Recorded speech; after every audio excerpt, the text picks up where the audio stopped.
resources for my dissertation and learned so much that I was like, I just want to interview heroes. And really not, yes, we need to talk about the work. Yes, we need to talk about food systems. Yes, we want people to come to this podcast and understand the systems we're engaging.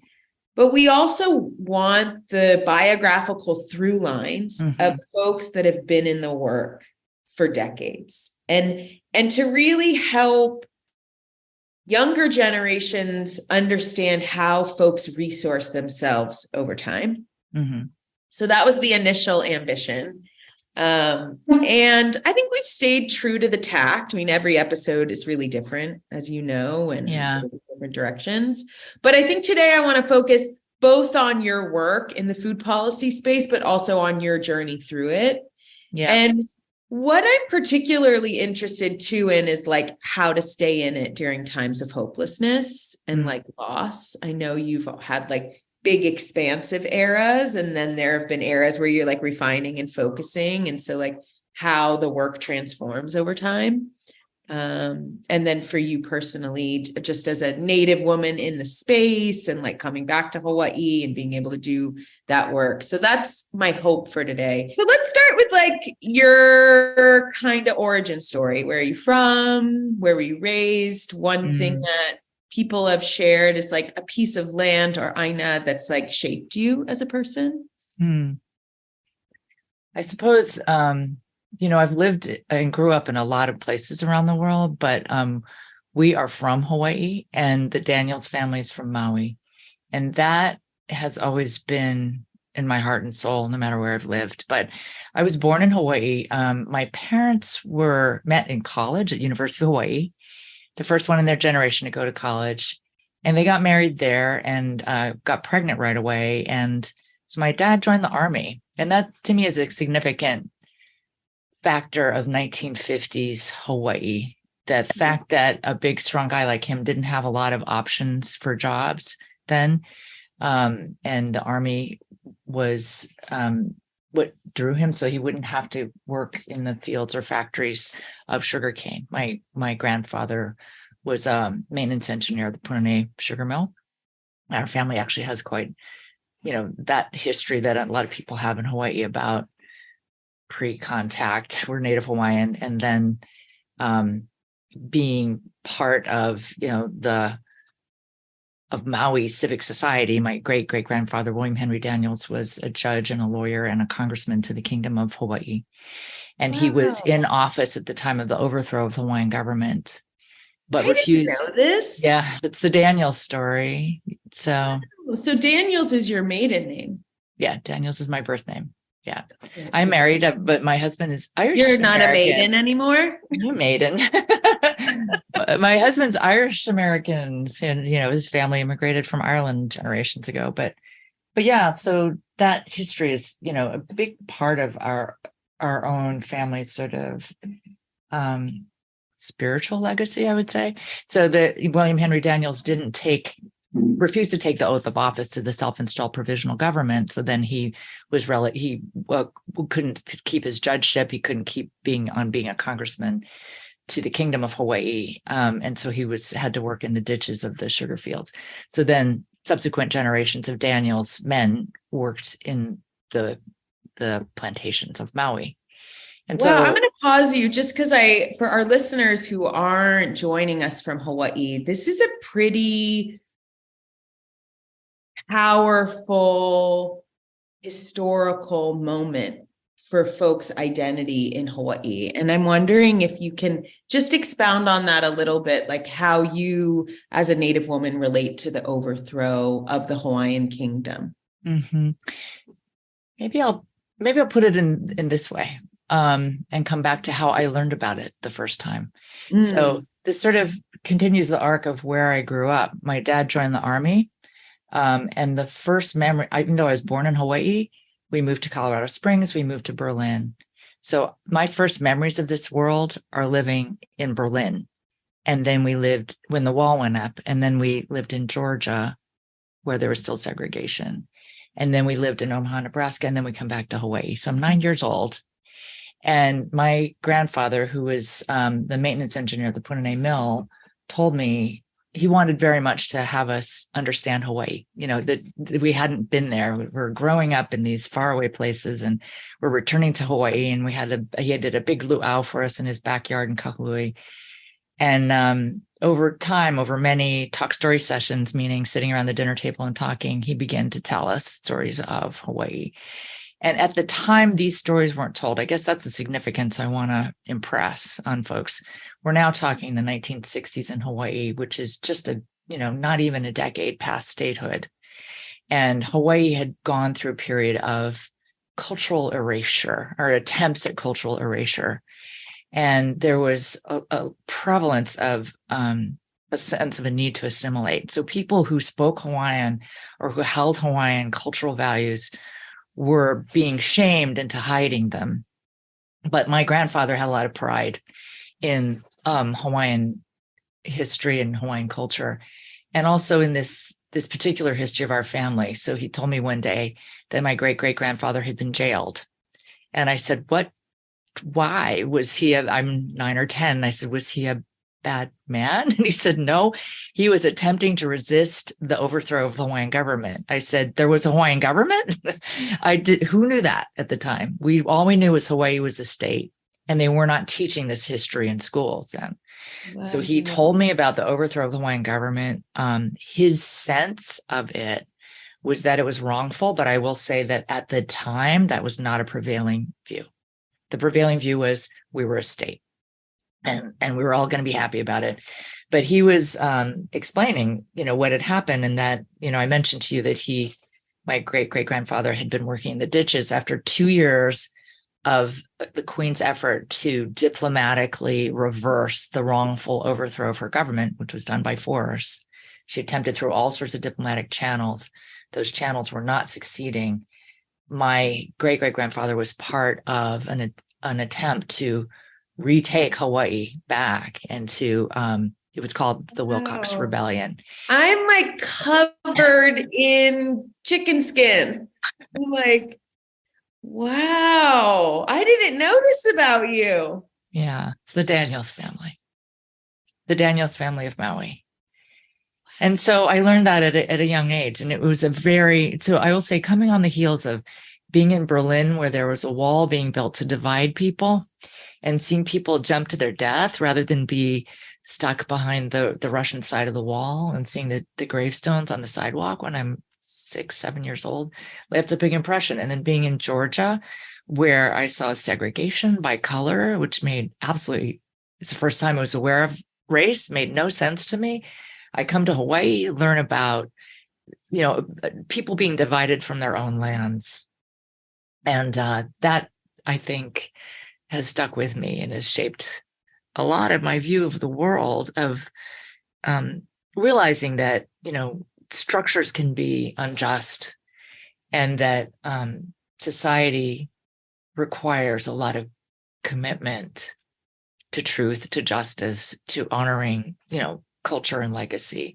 It takes a lot of commitment and perseverance. So when the Ku'e petition sort of was unearthed, so the Ku'e petition, for our listeners, was this document that Noenoe Silva discovered in the U.S. archives that documented the resistance to the annexation of Hawaii to the United States, which, as Paula mentioned, was erased in the collective unconscious of your generation. Mm-hmm.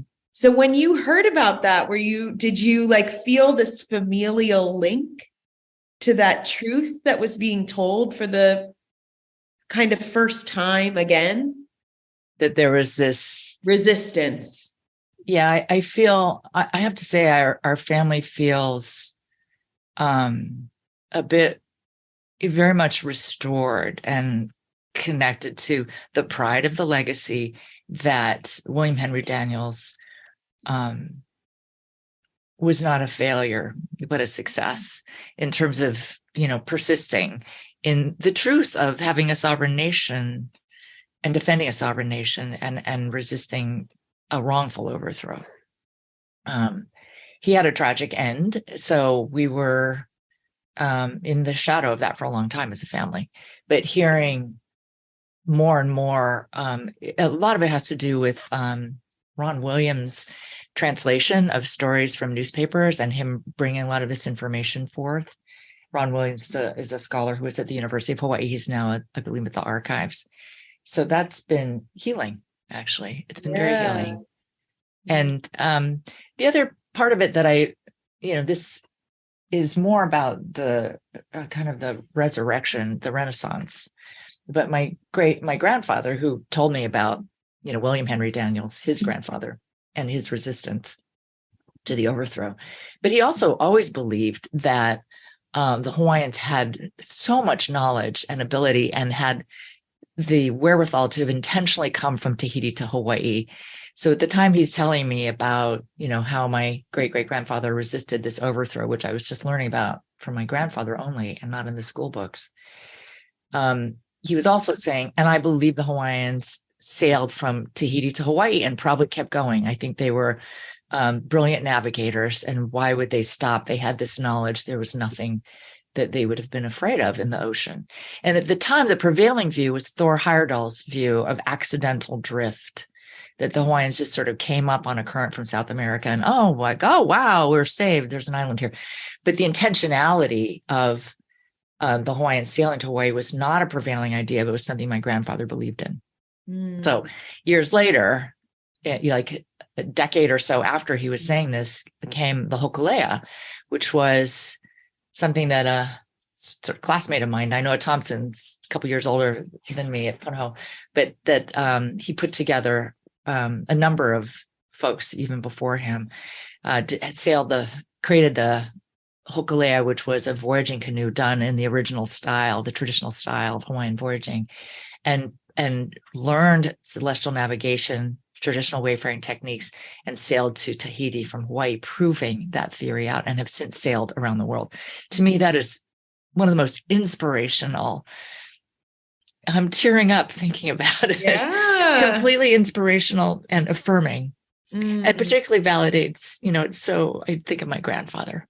Yeah, I think of your grandpa too. Well, I mean, I feel we're in a moment in history where I'll start with myself as like a white person who grew up in Texas as a settler with the erasure of Native stories and histories. And this, the story of Texas is as bizarre as the story of Hawaii. And now we're seeing the restoration, the reconnecting of history in a more integrated way. And I'm wondering, as you've experienced this own integration in your life, how it motivates you as an activist. Like in what ways does the hokulea and the restoration of indigenous ingenuity, how does that drive you as a practitioner? Well, I will say it was a motivation for me to get into food policy in the first place, was thinking about the value of how our traditional systems worked. I was involved in water policy for a long time in California. And I remember about more than 20 years ago, discovering through some research about the ahupua'a system in Hawaii. At the time, it was not that well known. I forget how I came about it. But the ahupua'a system is the watershed unit. It's an ecological unit and a social governance unit. It's the way Hawaiians governed from across watersheds. In a watershed context, and this is before the time that they were convinced that they finally allowed for some private land ownership, which cut land up into these artificial squares. So they had a public trust perspective on land and a stewardship perspective, which can easily be, and was in the 70s, romanticized, but not practiced. And for me, knowing that Hawaiians had this knowledge too of, stewardship, something my grandfather impressed upon us, but then learning about the ahupua'a unit of governance was something I began to advocate for in Los Angeles in its watershed context, because we had watershed jurisdictions that were not honoring the watershed itself. We had 12, I'm making the number up, but many jurisdictions managing the LA River, which I was working on as part of my work here in LA. And, continued to advocate for thinking more across, looking more at a watershed and ecological unit. So bringing those ideas forward, and then even wanting to relocalize the food system in general, was inspired by my absolute pride in how Hawaiians managed things in the past, and then knowing how that not only got erased, but like paved over by industrial agriculture that completely wiped out the diversity of Hawaii's economy. And it was a burgeoning, sophisticated economy. And then they turned Hawaii into an agricultural rural area, with a dominant economy, right? In addition to taking over all the lands and jobs and everything for industrial agriculture. So wanting to break through that pavement and create a more holistic and regenerative, flourishing food system has always been a motivation for me. So you come back to Hawaii, you have this really powerful paternal figure in your life that's guiding you back through history, but also helping you drive forward. How did you end up in LA? College. I graduated from Punahou School in Hawaii, and then I ended up going to USC. And the reason I did, I was very interested in film and wanted to make documentary films and tell stories. I was very interested in telling the story of Hawaii, for one, and the stories that I thought were so important and not being heard. Hawaii, it seemed to me that it was ignored and minimized, and really thought of mostly as a playground, and very little understood by the people who came to visit. And I felt really compelled to want to tell those stories in the depth and the range of those stories to the rest of the world and lift them up. So I was interested in documentary film, and I went to USC to, I started as a cinema major. I ended up studying journalism because cinema was more about feature films, and I was more interested in documentaries. So I became a broadcast journalism major. That's what brought me to LA. And you've been there ever since? Yeah, I ended up becoming a lawyer. And then I hate when that happens. Yeah, I kind of like that. And lawyering is very specific to location. So I ended up practicing law, got involved in public policy, worked in the mayor's office, and I shifted from law into public policy. And I've been very involved in California environmental policy for a long time. Mm-hmm. Yeah. Tell us a little bit about Save the Bay, because I know that was really where you cut your teeth kind of in the nonprofit space. And so it'd be good for folks to understand that story. Heal the Bay. Heal the Bay. Save the Bay and heal the Bay. Yeah. Heal the Bay. Heal. Yeah. Well, that was on purpose. That was Dorothy Green knew that having a positive message would help, and heal is a continual effort, right?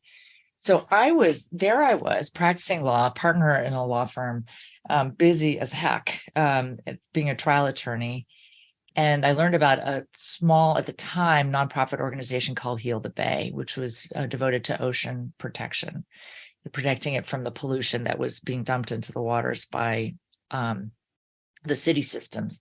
So I volunteered. I just thought I'd want to lend my efforts to that. And being from Hawaii and having a deep connection to the ocean, it was a natural attraction for me. As I was volunteering, I got more involved. I mean, I basically was happy to just roll up my sleeves and run sign-in tables for children's marches on the beach. I just was, anything, dune restoration. I had a pretty busy practice, so this is just what I could do in some spare time on the weekends and so forth. But I was happy to do it. And that led to them finding out as an attorney, and they kept asking me to do more stuff. So I did more stuff for them, a lot more volunteer work. I'm helping them with a number of issues, organizing environmental reviews and things like that they needed. And then they asked me to be on their board. That actually led to the whole change in my life, being on their board, the Heal the Bay board. It was a small organization when I started. It grew as I was with it. And when Antonio Villaraigosa, who was an assembly member in California, became Speaker of the Assembly, he went to Gilda Bay, which by then was prominent politically, and asked them for nominations to the Coastal Commission in California. So they put my name forward, and I was appointed by him to the Coastal Commission. This is now 1999. So that was my first actual experience with doing public policy myself. And I loved it. I was busy as a trial attorney. I was billing an awful lot of hours. By that time, I had my own law firm and was managing a lot of people in addition to my trial practice.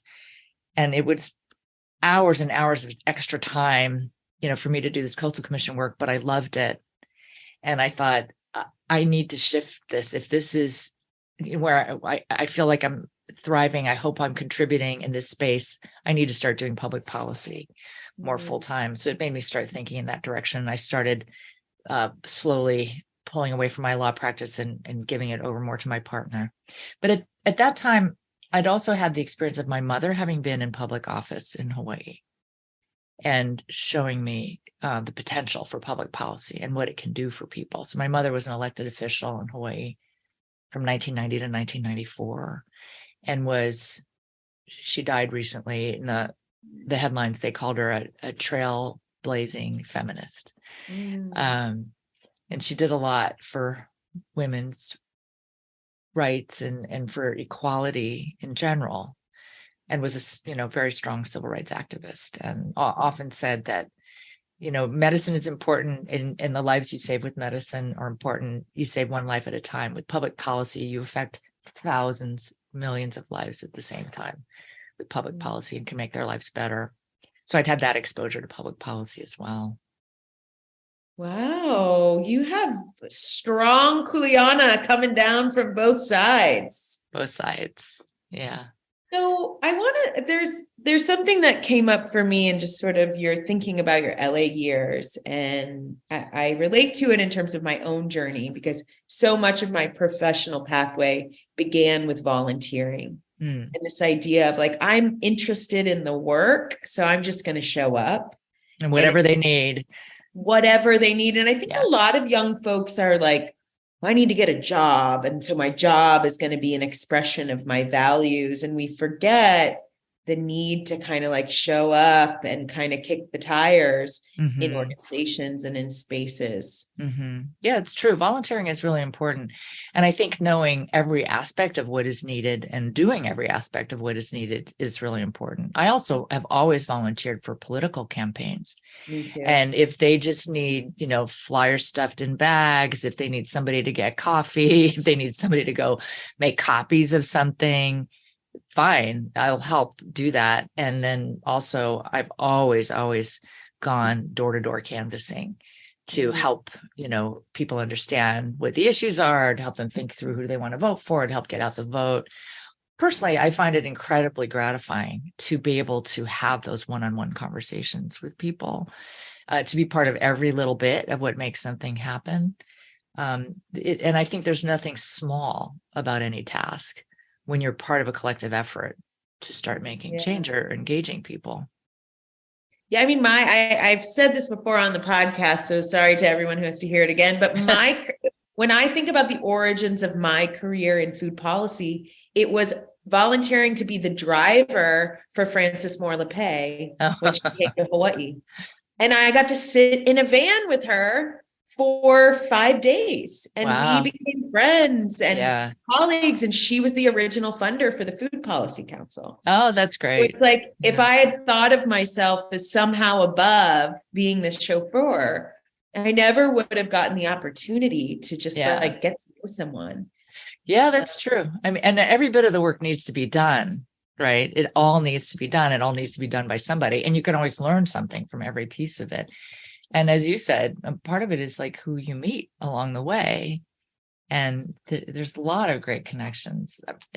Even when I've done the canvassing and gone door to door to get out the vote, I just find so much magic in knocking on somebody's door, and they open it and they're willing to talk to a stranger about, basically we're talking about how we create society together.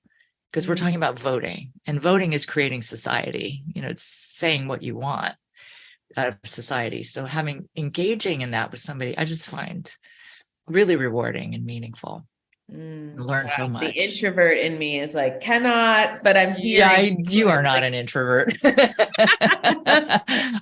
has a little introvert inside of them. And that part of me is saying no. You didn't do the Girl Scout cookie thing then. You weren't. Actually, I did. And I did. And I had to give all my money back. So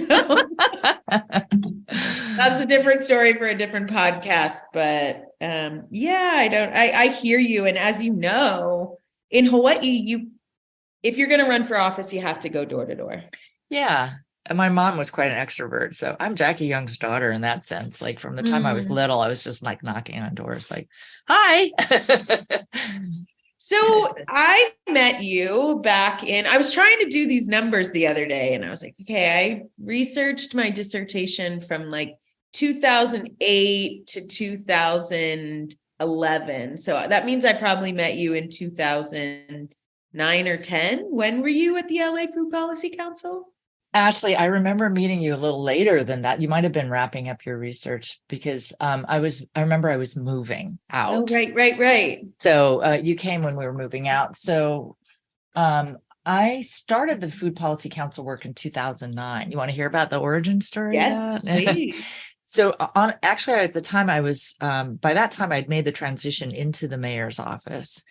He asked me to be a senior person in his administration, which I was very honored and privileged and eager to do. By then I'd realized law is not exactly the right fit for me. And I was really happy to be able to work more on public policy. So I was working in water policy and doing a lot of water policy work. He'd asked me to run his Million Tree campaign. So I did massive urban forestry initiative and organized the whole program development and how it would be deployed across the city. And we did fairly well there. I was also personally interested, and I was carrying this over from my time with Heal the Bay on reversing how the city was managing stormwater pollution. So moving it more towards stormwater capture, more using natural landscapes to absorb and clean the water and restore it to the groundwater. So creating more of an ahupua'a type system.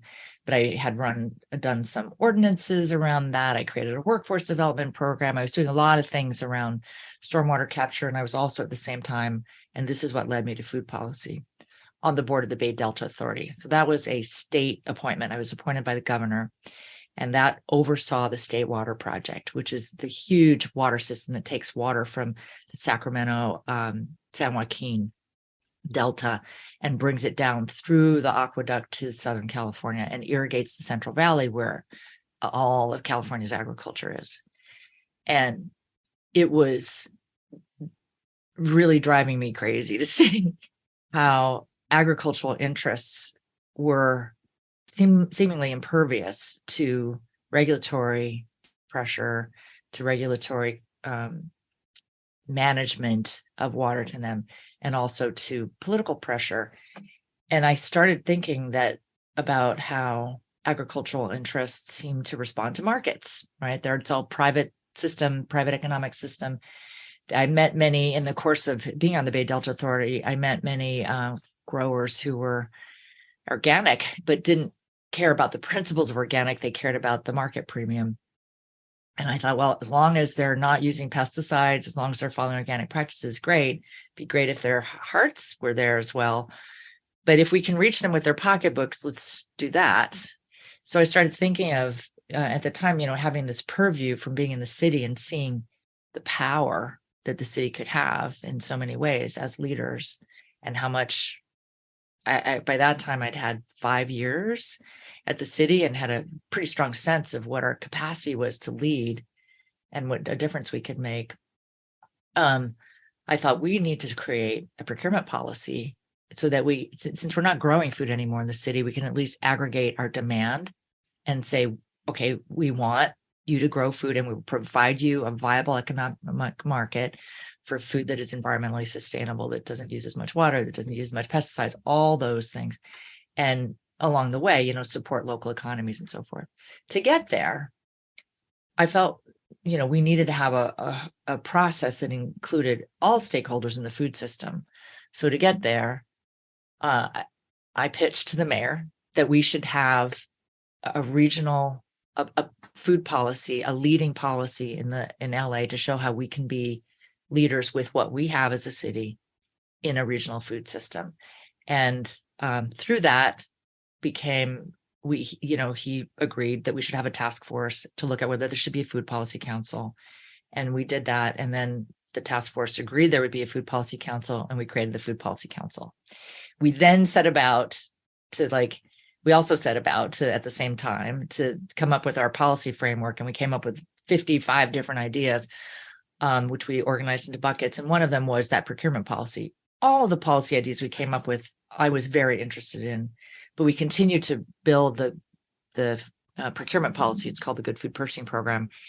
And that's where I am now. We ended up having it adopted 10 years ago. It's our 10-year anniversary. It was adopted by the city. Yay, the Good Food Purchasing Program. And since then, there's a lot of other national interest in it. So we pulled it out of the Food Policy Council and became the Center for Good Food Purchasing in 2015. And then now we're in 25 regions around the country, the biggest cities, New York, Chicago, LA, San Francisco. And we're also working with Honolulu and Hawaii. And to come full circle on that is most deeply rewarding for me.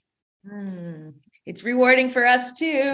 Thank you. Can you help folks understand what is a food policy council? Because you and I know, but it's a really fascinating innovation in governance that really reflects a deeper understanding of food.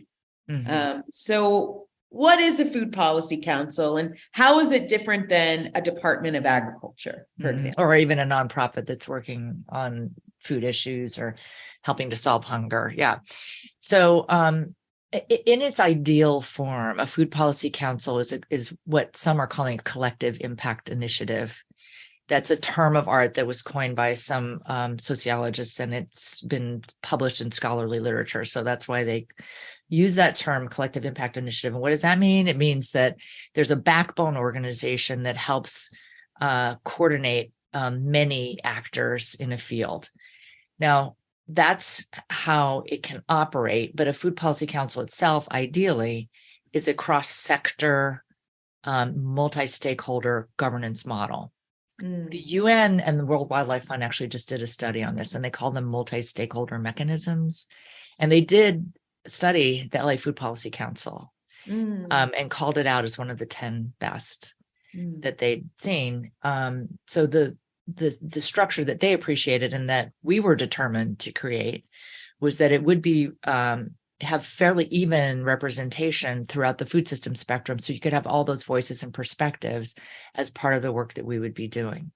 And so that's the difference. Help people understand the spectrum? Because I think for some folks, the food system is made up of eaters and growers, but it's actually much broader than that. Yeah. So if you think of it from farm to fork and back, so we had farmers and farm bureaus. We had the intermediaries along that supply chain to the plate, right? Which would mean, so what happens when it's picked up from the farm? It gets distributed or processed, mostly both. So we had food processors, food processing businesses. We had distributors and food service provider businesses on our food policy council. And then we also had retailers. At the time, we had Whole Foods. We had one of the biggest school food distributors on our food policy council. We had farm bureaus and farmers. And then once it gets to the plate, there are a lot of advocacy groups that talk about healthy food access. So we had those groups involved in our food policy council as well. We had the regional food bank. We had hunger action groups. So to me, that's the spectrum. So it's the farmer to every business along the way. And just think of every business that, would be involved to get that food to your plate, whether it's through you're picking it up at the grocery store or you're getting it in a school cafeteria. So why is it important to get all these voices together? Why was that an innovation or I forget what collective action? The collective impact initiative. Yeah. Well, because what we've been seeing is that there were these attenuated impacts, these problems in the food system. And the problems organized around the impact to local economies. I talked about what happened to Hawaii's economy. It was a thriving, diverse economy. And then it just became not only monoculture cropping, but a mono economy, basically taken over pretty much by agriculture. So that happened in the Central Valley too, right? So it's diversifying it. It's supporting local economies and diversification of actors in the economies. A lot of smallholder farms were being eclipsed by these large industrial systems and squeezed out in a lot of ways. So that also meant loss of farming land. So looking at local economies is important, and that was a negative impact. So as I call out these impacts, you'll see why we need representation in this area. Another negative impact still is impacts on the environment. And generally what we're speaking of here is large scale, industrial scale agriculture, which values efficiency and profit making over what's happening to the earth that you're extracting from. And they are just extracting if they're not practicing things regeneratively. So there were pollution impacts to the water, to the air, to the soil. The soils were being depleted, pesticide use, harming, creating negative impacts on biodiversity as well as on farmers. So those environmental impacts. Then you have wage impacts, worker impacts. Farm workers are being paid next to nothing, are specifically exempted from labor laws in our federal policy, and are in many places in slave conditions. So those impacts, and then you have health impacts. A lot of people know about that. We were creating this industrial scale agriculture with all this excess food and making it highly processed so it could create, fit that into that profit model, but it's creating health impacts. So when you look at all those impacts, those all come from the same system, which is it's an industrial system that is globalized, that's focused on scale and profit, but it's not focused on the health of people. It's not focused on small farmers. It's not focused on the health of the land. So you need all those actors that are impacted by the same system to come together. The way I think of it is these 5 impacts I mentioned are like fingers on a hand, but it's all being moved by the hand. So you need all the fingers in the hand in the room to come together to come at solutions. It's a systemic problem. You need systemic solutions, and all the actors that are impacted and who know the system need to come together to do it. So that's why it was so important to get all those folks involved. And I mean, my thought, wearing my political science hat, as you look at the 5 fingers of the hand, you realize they're regulated by very different agencies, right, who sometimes don't talk to each other. Right. So you have the Department of Ag in states subsidizing and promoting food that then causes more work for the Department of Health. That's right. So it was like the Food Policy Council also sometimes became the reason why agency actors came together and tried to think collectively about what, like your mom said, what policy changes can we make that will be medicine for more, rather than playing the whack-a-mole intra-agency for all the problems that the root of the hand is creating. Yes, I like how you put it, medicine for more. That's a great way to put it. Yeah, and in our Food Policy Council, so I'm glad you mentioned that, we also did have government representatives. So we had the County Department of Public Health, we had the school district. They were all part of our Food Policy Council.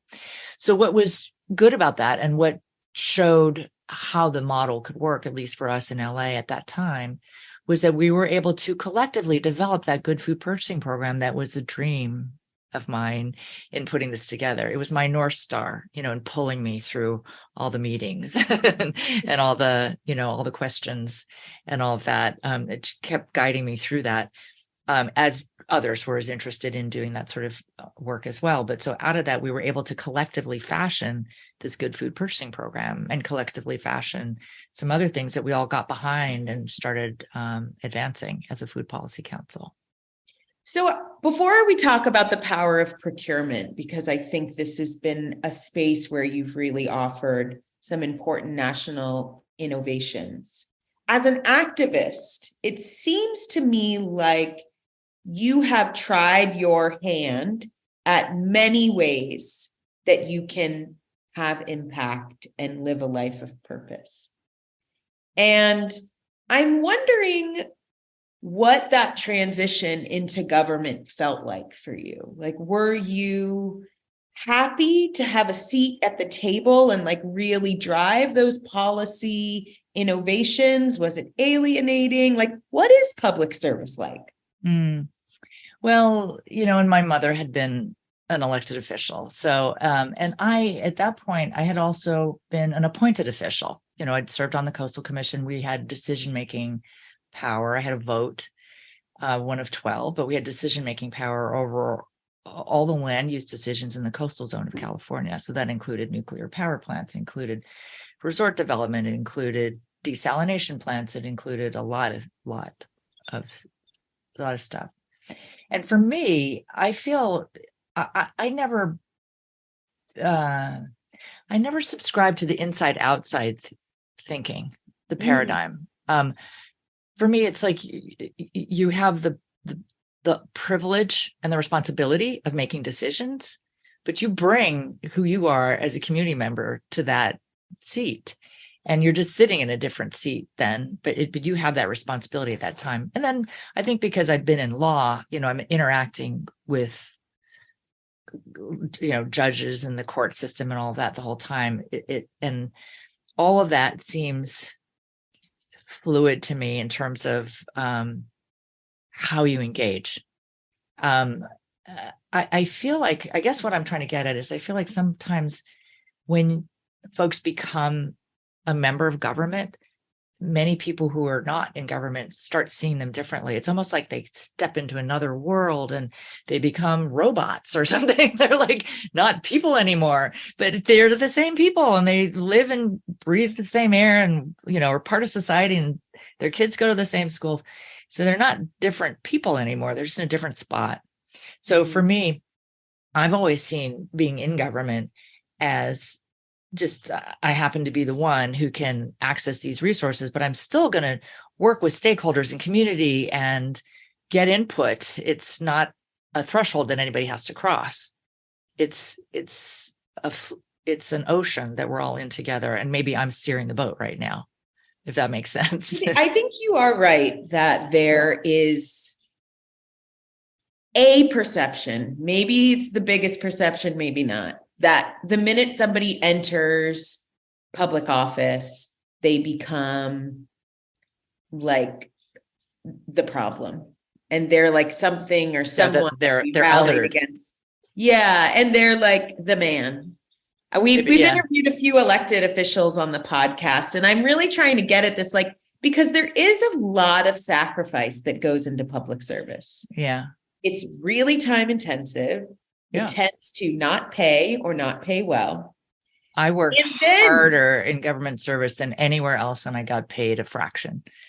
Yeah. And then on top of that, you also get all of this sort of like anti-authority views projected upon you. Like now you're a part of the problem and you're sold out and you're bought out. And so I can imagine, as somebody with such a deep legacy of not just public service, but resistance to governmental overreach or usurpation in the case of the Hawaiian sovereignty, that there's some like paradoxes to be navigated in those moments when you are carrying the privilege of making hard decisions on behalf of many people. Mm-hmm. Yeah, I feel that I think we've suffered from a depersonalization of government that started taking place in the Reagan era and has persisted to today. Because when you think about government itself, I mean, people will get mad at government and say, we need government to be of the people, by the people, for the people. In general, that's exactly what it is. It's an agreement. All of these structures that we have are all agreements, laws or agreements.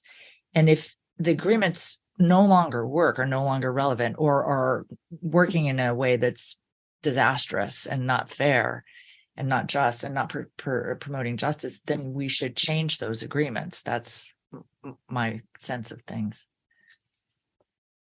There's a part of me that's like, I mean, as you know, in Hawaii, we sometimes deal with the lack of fresh thinking in government because folks see themselves as kind of career politicians or career bureaucrats. And there has led to some stymieing or slowdown of change because folks are in the role for a really long time.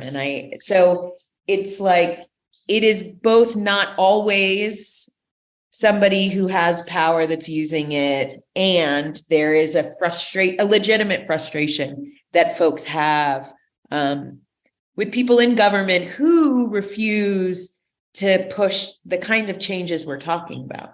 Yeah, no, I hear that. And I will say I was pretty frustrated myself when I got into City Hall, but I would find it's what I call cats and turtles and dolphins. So I would find the dolphins who want to swim along with you, like, okay, we're saying we need to go there, and they will go, yes, I'm ready, let's do it. So there were, those people within government who were ready to team up with you and make it happen. And there are the cats that would run and hide, like things get a little scary and they go and hide under the bed. Like they just don't want, it's a personality type, they just will hide. And then there's the turtles who would, they'll think, okay, it's a new wave coming in. It's a new mayor. It's a new whatever. Okay, we're just going to go down deep and just swim and wait till the wave blows over, and they just won't move anything along. So you had all those. And I will say there's not as many dolphins as turtles or cats, but there are dolphins. And you'd find them and you would get stuff done. Some of it is a fear. I think this is a political science theory that you need to write on, because I'm like, yep, dolphin, cat, turtle for sure. Exactly. It helped me when I got there to think of it that way instead of getting really angry at them. I started thinking they're just nervous and afraid. Yeah. So especially the turtles and the cats, like they were nervous and afraid. So I would try to meet them when I was making change, because we turned some things around 180 degrees. With people who were just like tired of having stuff thrown at them and tired of being criticized, because the folks in government are criticized a lot. So they're human beings. They get nervous and don't want to have to suffer that. But just working with, kind of persistently working with them to see how this actually can be done.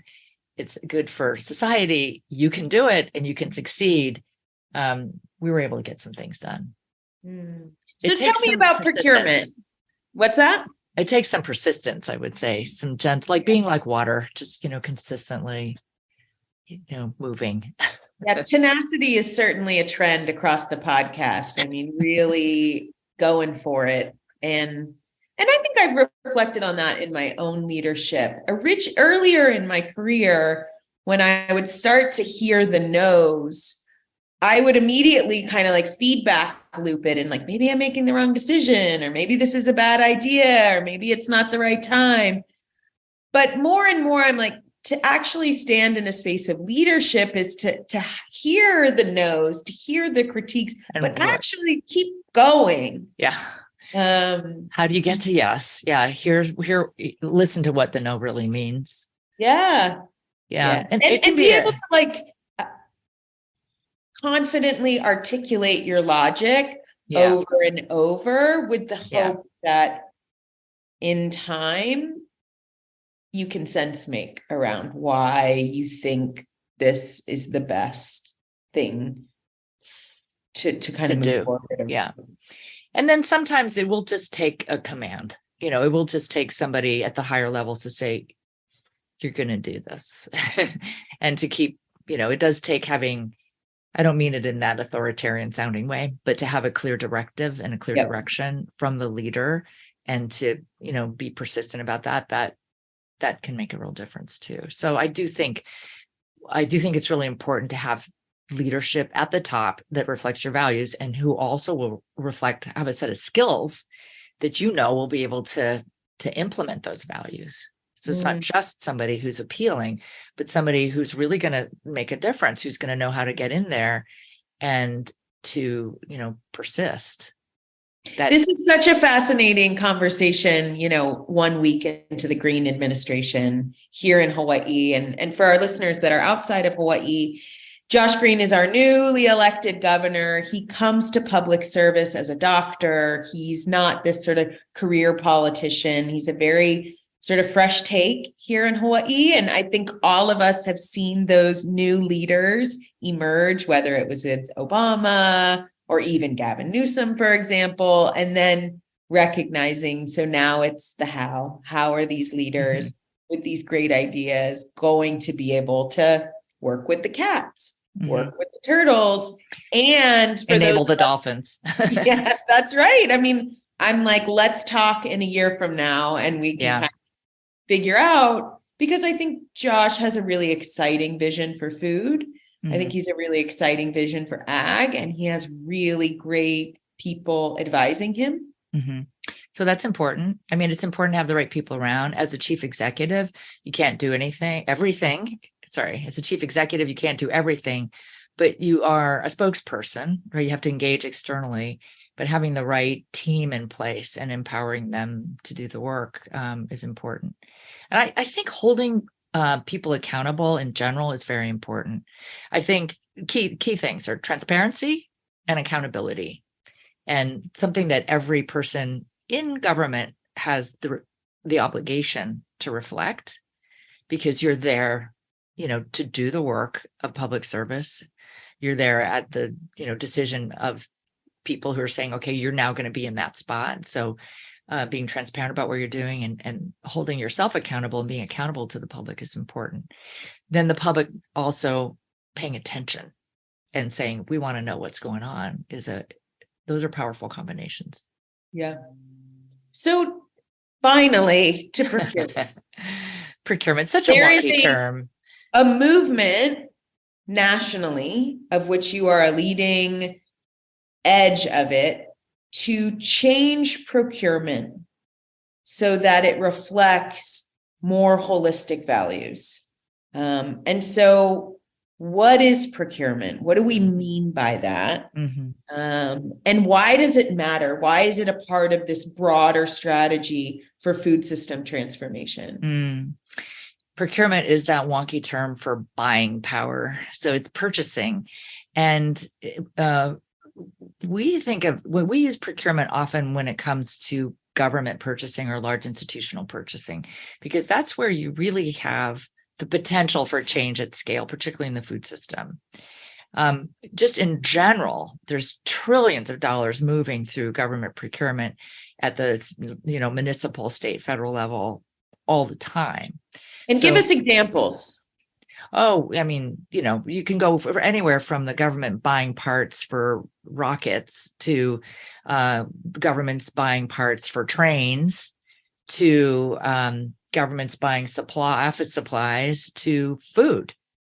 So in the food system world, there's about $120 billion of food purchasing through large scale institutions. That means schools, hospitals, et cetera.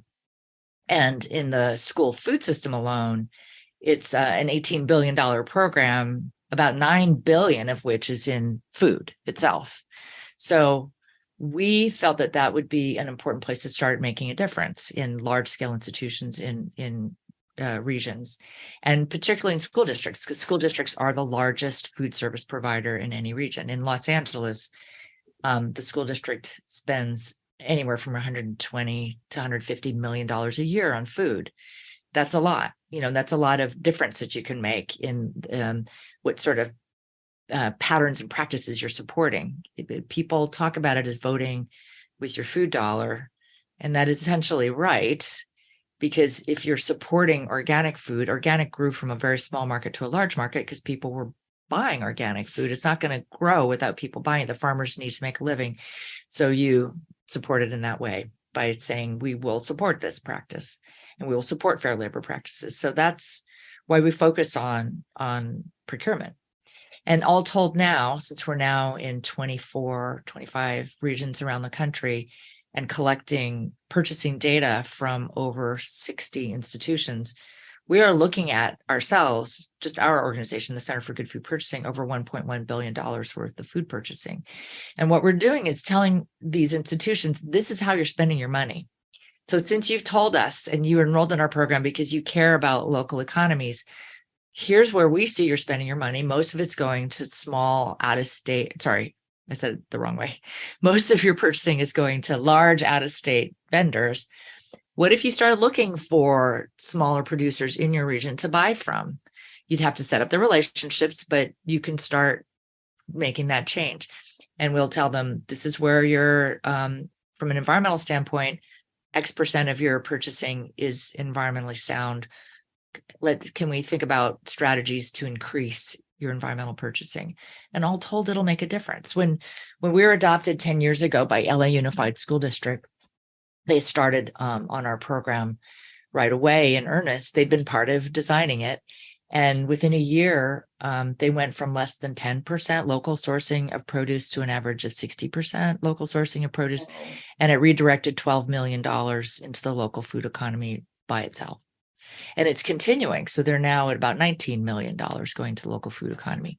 So if you think of making those changes at every institution that can make those changes, it starts radiating throughout the region in supporting that region's local food economy and that region's landscape of agricultural practices. I'm having this moment where I'm realizing, like, when you laid out the logic of industrial agriculture and how it reshapes economies, you played out in my mind the story of Adam Smith, which is, if Hawaii just focuses on growing pineapples and exporting it and trading those pineapples for whatever else it needs, that's the best way to grow an economy, through the logic of supply and demand. Mm-hmm. And what the procurement strategy of broader food system transformation offers us is a theory of economic growth that sort of appreciates diversity over specialization. Mm-hmm. And it takes public dollars, our tax dollars, and moves those dollars towards creating an economy and a food system we want to live in. Because I don't think anybody wants to live in a monocrop or a mono economy either. But I think politicians and decision makers were really sold that, in the mid 20th century. Yeah, there's a lot of literature on this, but it's generally attributed to an outcome of the war. The United States entered the war in the 40s as not the most dominant country in the world at the time, but proved its might through its military prowess. And there was a lot of research and centralization of effort that was done during the war to support the war effort, that then just got moved over into, hey, we can do everything this way. And there were a lot of other outcomes of the war thinking and just the way society was evolving at the time that lent itself toward this globalization and privatization and consolidation of wealth that we're now really feeling the consequences of. Yeah. And in the 50s were a pretty interesting time, and there was a lot of thinking that we now realize are problematic. So I think plastic is a good example. Plastics came from all that research and all that industrial scale and commercialization. And at the time, it seemed like such a good thing, to create plastic. So unintended consequences of plastic where there's debris everywhere and there's pollution everywhere from it now. So 50, 60 years later, we now know that. So the thing that I feel is happening in the 21st century is more of a decentralization in a number of ways. So you could analogize this even to roads and also to water systems. So water systems also built in the 40s and 50s to create scale, like just take water from where it was, put it over there. We know how to do this. We can build bridges and wharves, and we can, build these big aqueducts. Well, they weren't thinking about the consequences to the rivers. And they also, at the time, didn't have the knowledge about being able to create set of intricate layers of local water supplies. So we know that now. So the 20th century model of all of these systems is more decentralized and localized. It doesn't mean 100%, but it means more. decentralized and localized. You'd find that in transportation, where people are wanting to put bike lanes up now. You want more pedestrian lanes. You want more diversified transportation options. You don't want to be stuck in a car the whole time. So you find that in water systems in an elaborate way. And I think this is true in the food system as well. Very globalized system. My vision is to get to where at least for the near term, we have a 30% good food system. Hawaii has a goal of a 30% local. I would add to that it should not only be local, but it should be smallholder farm supportive. It should be environmentally sustainable. Because in California, for example, you could have local, but it might not be environmentally sustainable at all. So local, environmentally sustainable, supports fair labor practices, and is growing healthy food. So if you have a vision of 30% of your food system at least is there, you start making some changes in that very centralized extractive system. You start reordering things so that it has more of a village overlay on a very global system. It starts becoming more community forward and more nourishing on many levels. Yeah, I mean and what the good food purchasing program does, or what a procurement policy offers folks, is turning our large scale institutions into generators of that food system. Anchors, right? Key leverage points. They stimulate market demand. So they will, consistently pledge. If they will consistently pledge to buying that kind of food, they create the economic opportunity for all the other things that need to happen for that to be possible to thrive in a very durable way.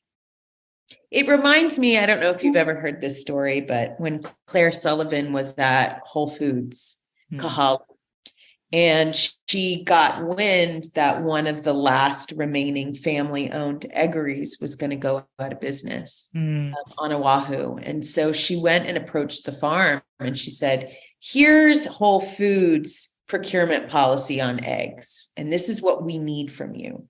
She got this family farm to transition to sustainable, sort of more animal friendly practices.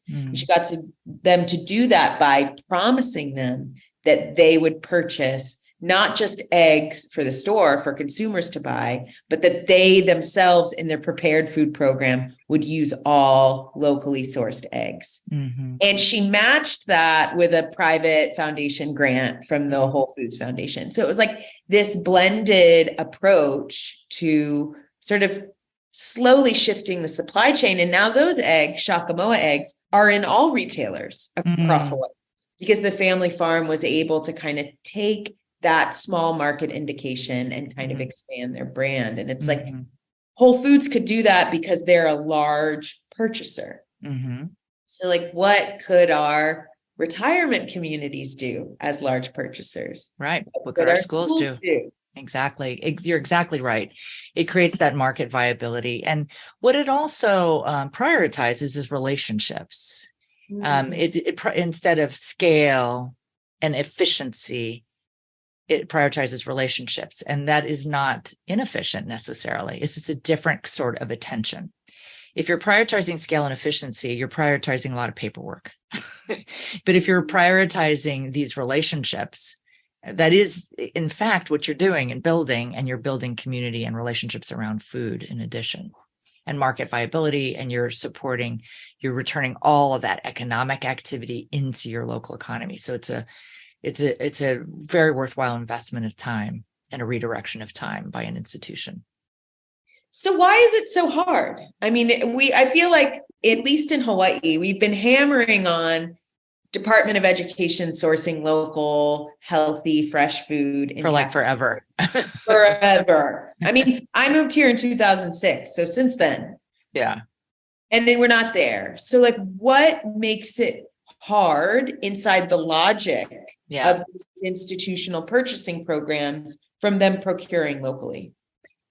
Yeah, I think that's a very individualized response because I already mentioned we have 60 institutions enrolled in our program.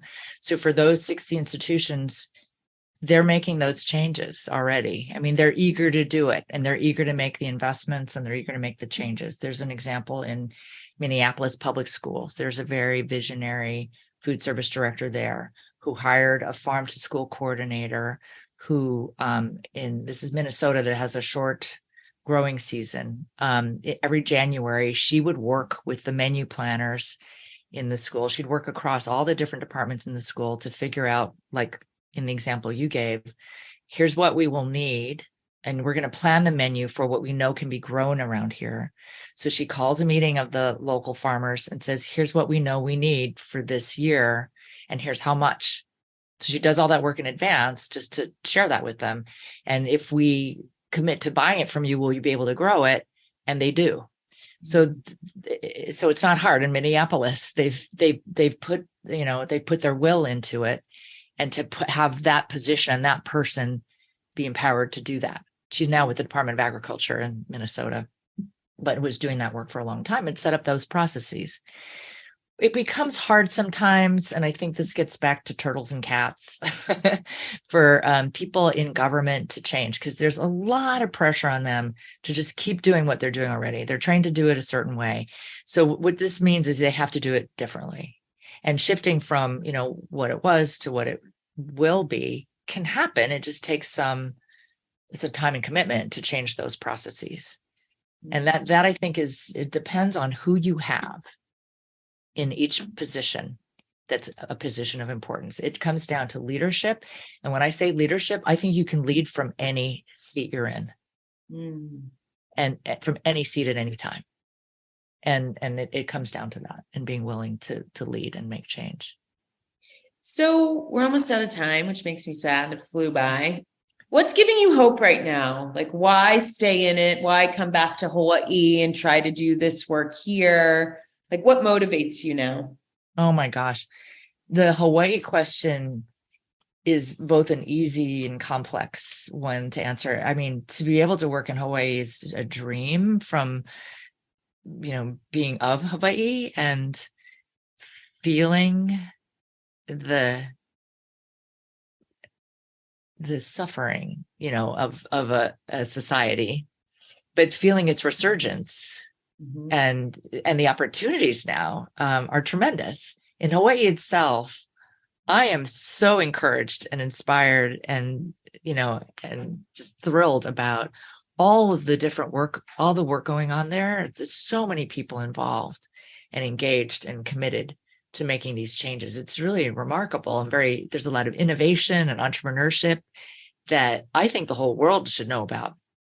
And it's very exciting. And that's actually true everywhere that we're working, is that there are so many people who agree and believe that we should make these changes. So I feel like we're all part of a team, and I'm inspired to be part of it. So you're a dolphin. I'm a dolphin. I guess. I'm also an outrigger paddler, so. And a navigator. Yeah. And a revolutionary by blood. Seems like. Yeah. Thank you so much for doing this. I appreciate it. Thank you, Ashley.